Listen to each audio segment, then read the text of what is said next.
So, okay, well, thank you so much for being with me, Allison. I'm with Allison Crow or Allison Crow Flanagan, because I've known you as both.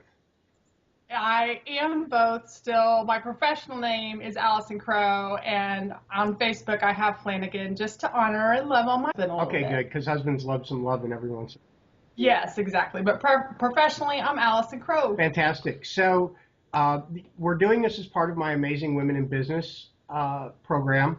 And first thing, for people who don't know you, tell us a little bit about how did you get where you are? What was your path from where'd you start to where are you now? Okay, perfect. Let me see if I can keep this concise. Right now, let me tell you where I am. I am Allison Crow, and I am a speaker, an author, a teacher, and an intuitive business and life coach. And I have been running my company independently for almost 2 years now. And the path to getting there, let me see if I can put it in bullet points for you. So, graduate school, kindergarten teacher, technology coordinator, got my real estate. Oh wait, husband number one decided he didn't want to be married anymore. God bless him. Got my real estate license like 10 days before that, and taught real estate for a few years. Fell in love with husband number two and spent no time lead generating or prospecting or attracting clients, and kind of ran out of money, and somehow miraculously ended up being a sales real estate coach for a large company. I spent 2.5 years there locally, felt a little discouraged and tired, and my energy was going away. I knew I needed something more, and so I left. And then I went back immediately and worked at the international level for 2 years.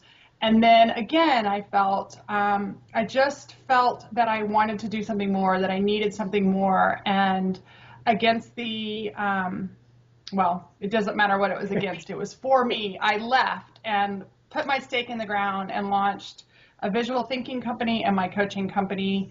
And 2 years later, here I am sitting on top of the world feeling fully me. And that's kind of the most part, is I had to go through all these other steps that were versions of me, but I was shedding off who I wasn't, and trying these outside sources to find out who I was, what felt really authentic work for me.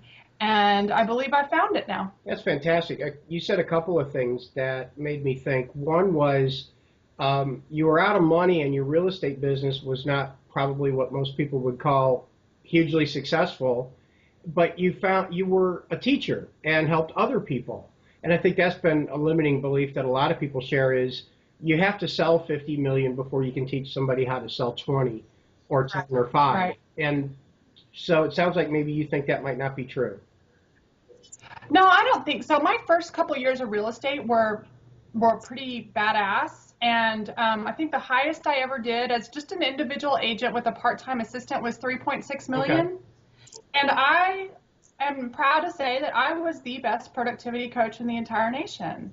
My agents made millions of dollars for the company, and I earned a healthy commission-based living off of working and teaching them, because it wasn't just about the sales aspect. And that part of that work that I did in real estate is still here. It's not just the outer work, it's the inner work as well. And I've always brought that.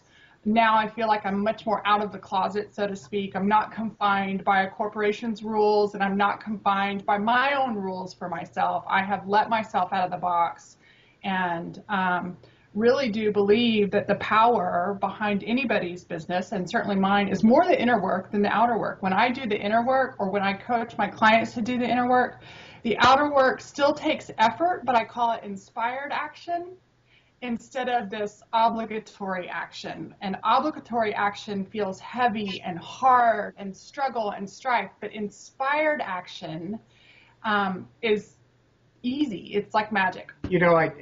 I've seen that influence in some of the people I know whom you coach, and they talk about outside or inside out, as opposed to looking for success or gratification or anything outside. Find it first inside, and then the rest of it just becomes easy. Right. Fantastic. So, wow, you covered a ton of stuff already. So, so get more into your philosophy of coaching, both for for business and life, and the different kinds of coaching that you do.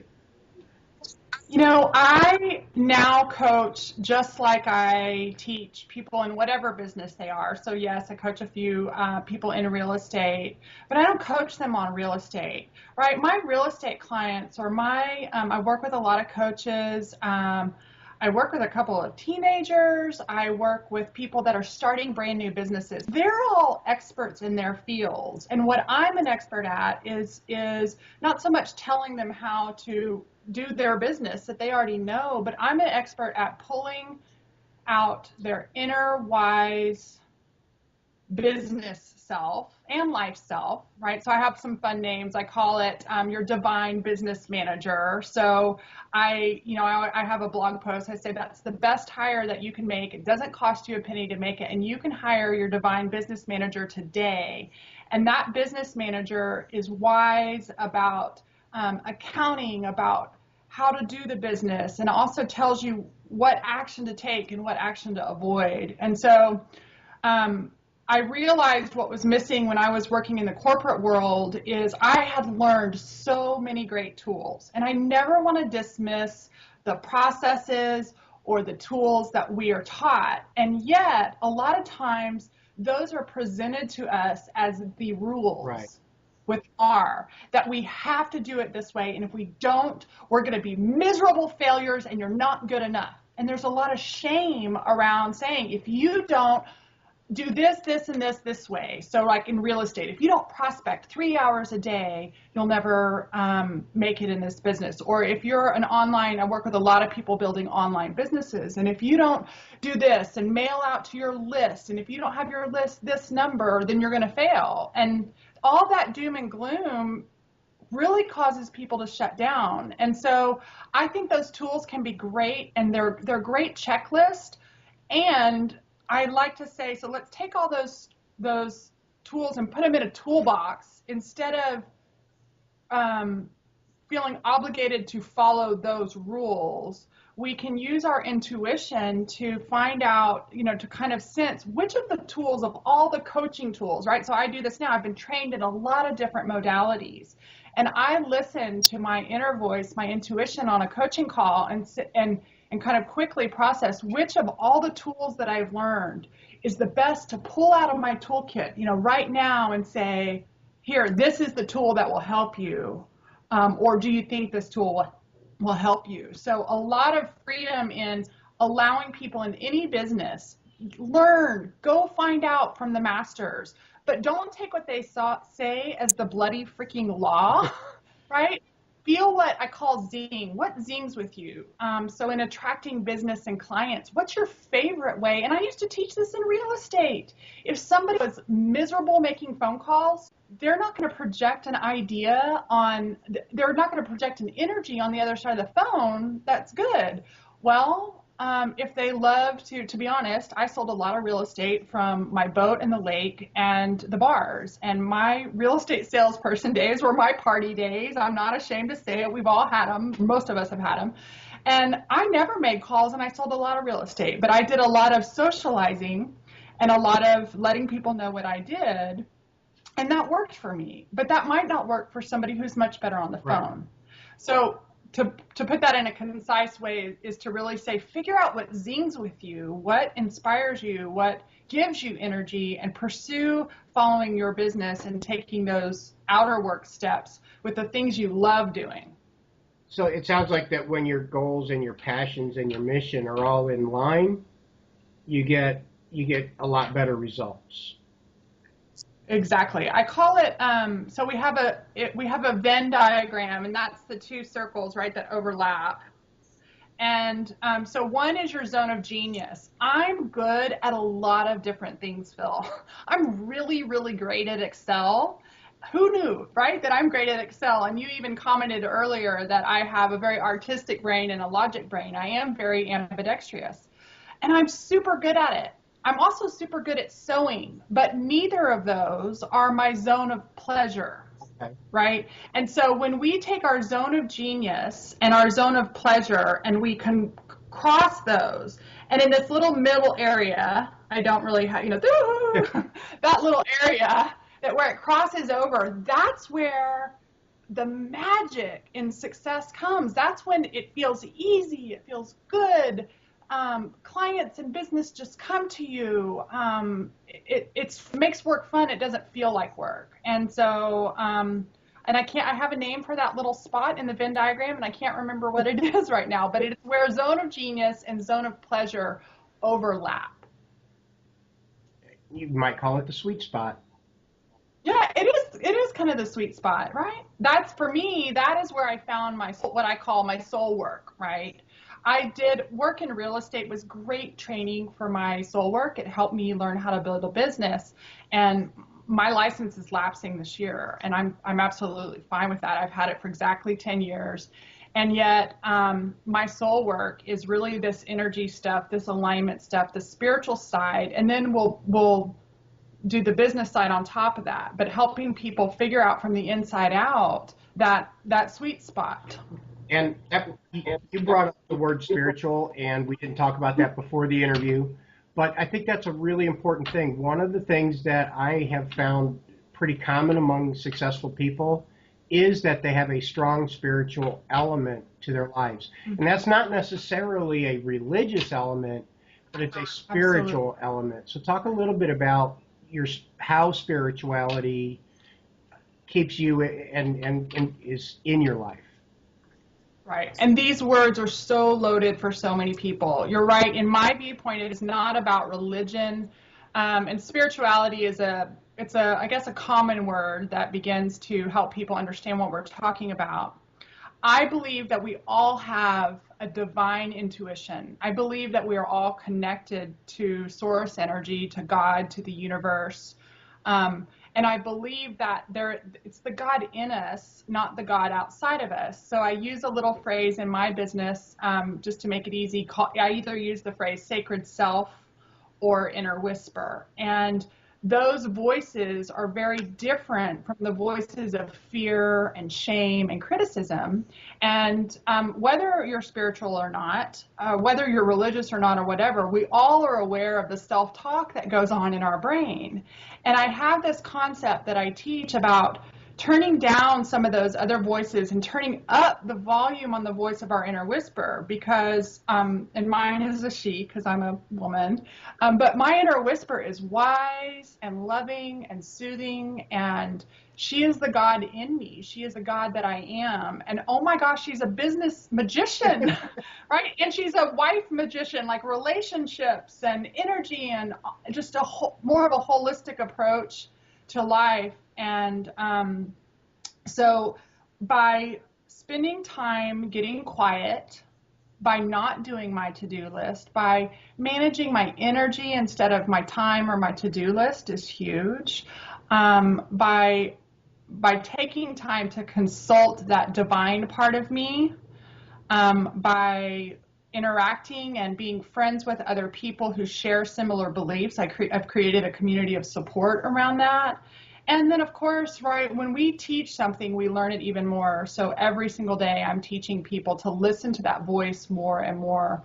And I really do believe that bringing that element in is like a supercharged fuel to anything that you are passionate. It's the birthplace of your passion in the first place, but it supercharges everything. And so a lot of people may look at my business and say it's really easy for her. Well, on one hand, it has been a lot of the phrase is hard work.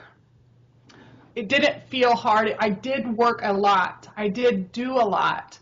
And yet, because it was from that soulfully guided place, it's fun, it's easy, it's pleasurable. I don't feel like I've missed out on life because I've been building a business. Am I making sense? Absolutely. Well, probably not to, the typical coat and tie business person.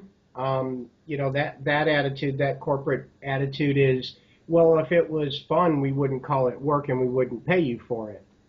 But I think that your philosophy is one that I'm hearing bits and pieces of more and more among successful people. And I think that when you become, as you say, inside out, in line with your passions, doing what you love, you're providing value and getting paid, but it doesn't Right. feel like work.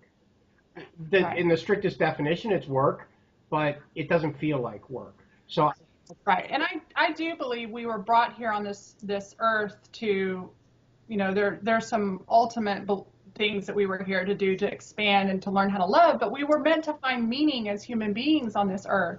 And I do want to give credit. I want to be careful to not criticize the corporate world. And there are many, many people in the corporate and suit and tie world that absolutely tap into this source. And it is becoming more and more common in large corporations. I had a discussion with my brother-in-law, and he has been with a very large company for a long time. He's near retirement, and he has a life coach, and was telling me that he just got a life coach, and his boss has a life coach, and they didn't call it a sales coach, and they didn't call it a C-suite coach. I was so proud that they called it a life coach. And I just felt this moment of, I love seeing the corporate world embrace a more holistic way of living and being in life.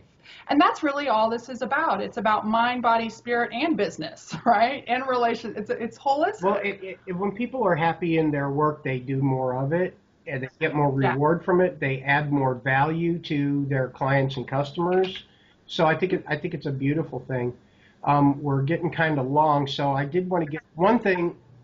One of the purposes for this is really about successful women in business, and for women who don't, young women who don't really yet know what it would take to be a successful woman in business. So if you were to mentor a young person, a young woman fresh out of college or high school, what would you say are the one, two, or three most important things that you could teach her? I love this question, Phil, and thank you for asking it. And I also want to say that as I'm sitting here thinking about that, this question doesn't just apply to the young people. It applies to people of all ages who are looking to find their soul work. And many of us are in what I call work that sucks. It's suck Right. work. And we do that. I think that's a part of a lot of our journey. So I don't care if you're 16 or 4 or if you're 64. I think these thoughts apply and can matter now. So the first one is to become your own best friend. Get to know the real you and get to love the real you. So self-love, self-care, and just knowing who you really are, and who you want to be, and expressing yourself authentically is one. The second thing is to learn to distinguish between the voices of fear and the inner critic, and then the voice of the inner whisper or love. And start recognizing those two different voices in your life, because if you recognize when each one is speaking, then you can make a wise choice about what to listen to. And then the very last one kind of goes along with the first two, is just be your authentic self. The world needs you just like you are. They need your uniqueness. They don't need you to be just like everybody else. They don't need you to go with the status quo. They need you to express your authentic self, and your authentic talents. And the universe will love you for it and reward you for it. So that's kind of my big three. What a loving thought to to help people. I mean, you come from so much, and we've never really met before. Just Right? but you just strike me as one of the most loving people I've met, and you get inner power from that too. I definitely had a shift in my life at one point, and I'm writing a book right now called Let Love Win: How to Choose Love Over Fear in Everyday Life. And that's part of my greater purpose. Yes, I've been able to incorporate it in business, but I want to figure out how to be as loving as I possibly can be in this lifetime, and share that with the world. Well, thank you so much, Allison. And I can think of so many things that we didn't get to cover in the short 20 minutes we've been together. So I would love it if you would agree to talk with me again at a future date. I'm happy to. Thanks for having me, Phil. I appreciate it. Thanks.